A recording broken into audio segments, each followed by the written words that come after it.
All right, thanks for joining us. Flight Time Tuesday. Had a lot of requests for this pattern last week, especially with what's hatching right now. So this is going to be Barr's Emerger today. This is going to be in the Pale Morning Dun version, the PMD version, which is actually how he originally created it. He did start it as the dry version versus the wet version of this on a straight hook, but we'll be tying the emerging nymph version of this today. On the vise, we have a Tiemco 2487. This is a size 18. We're going to be using Uni 8/0 in the light Cahill color for the entirety of this fly. We're not going to switch thread or anything here. So we'll go ahead and tie this in, a couple eye lengths back. Cut it close. And we're going to take this back to the bend.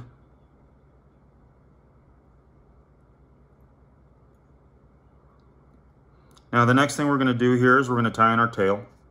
For the tail on this pattern, we are using brown spade hackle. Very inexpensive. It's a cheap fly to tie. So we're going to grab a clump of, for this size, we'll say, maybe 8 or so. We're not worried about the length of this. We're going to trim that later. So we'll go ahead and tie this in right on top of the hook shank. And we'll cover it up as we work our way back up the hook.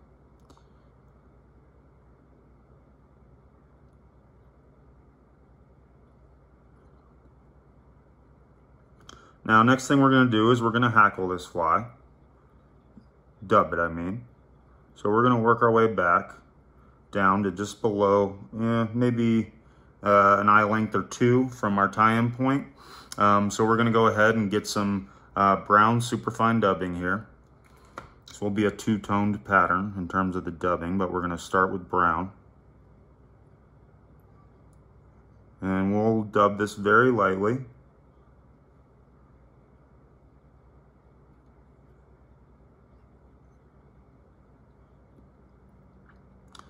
Just one wrap in front of the other. Especially on your first few wraps here, you're going to just barely dub this thing. And that also helps let a little bit of the yellow come through to give it a cool kind of mottled look. PMDs are brown, the nymphs are. So this imitates the shuck, and then the top half of this fly will imitate the emerging mayfly. So we'll build up this taper all the way to eye length or 2 back. Just continuing to build up a little bit of a taper here.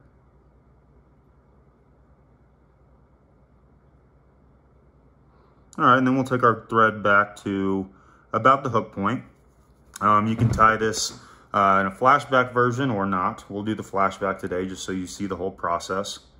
So we're going to take a piece of just medium pearl, flat tinsel, and we're going to tie this right on top of the hook shank. Really important that this is straight on top and not off to the side. That way when you pull it back over the top at the end, it is laying flat right where it should be.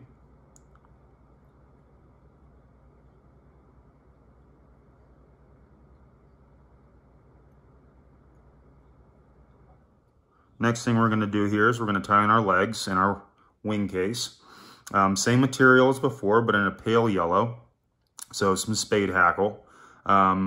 We are going to tie in about 8 legs. So I generally do count these out. I like to have a nice, evenly dispersed legs. So let me grab 8 here for you.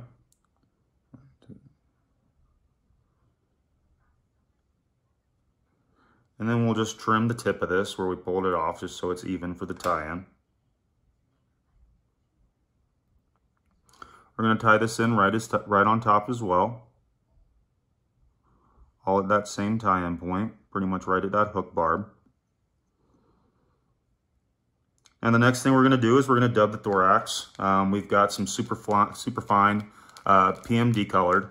You can also use a light Cahill or a cream, any'll do. You can note that we've already built up a little bit of a thorax here, so we're still going to stay really sparse on our dubbing. Not going to need a whole lot.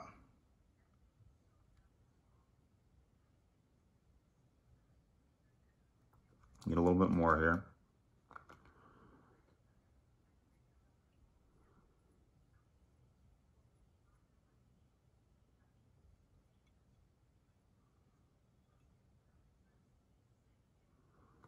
We want to leave enough room at the front to tie in our wing case and our legs.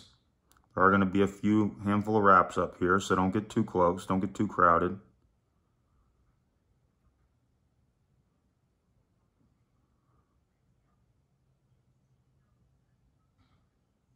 Get a tiny bit more dubbing here.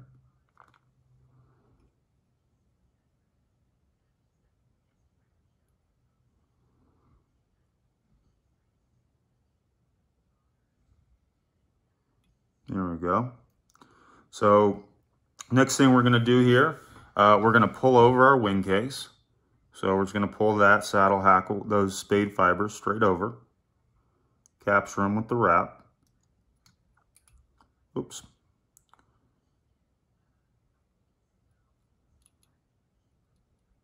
They are kind of slick. And then we'll take another wrap right behind that one. Important note, with all these wraps up near the front, we're doing one wrap right behind the other. That's going to build up a nice little head thread that's going to allow us to whip finish clean. So we're going to split these legs 4 and 4. We'll pull them to about a 45-degree angle here. One wrap for the near side, one wrap for the far side.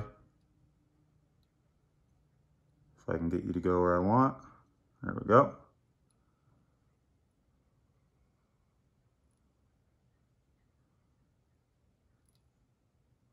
Now we're going to pull over that flashback. We'll capture it with one wrap here. And then we're going to pull that back. We're going to go over it to secure it. 2 wraps. And now all we have left to do is whip finish. You can see we've created a nice little thread head here that's going to give us an even base to whip finish on.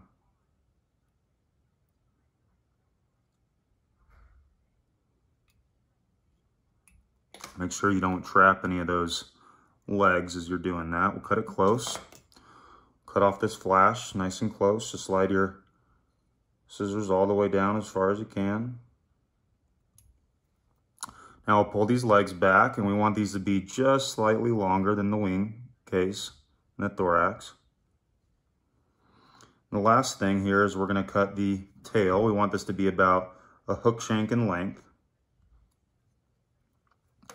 And that's all there is to it. It's a really simple pattern. It's a cheap pattern. It's one of the most effective emerging mayfly patterns there is for PMDs or BWOs. Here's a look at the full profile of the bug. It's got a nice taper, super realistic profile. Does a good job of imitating that shuck, and a PMD that's stuck at the surface as it's emerging. Ties them up. Give us a shout if you have any questions. Hope you enjoyed. Thanks, guys.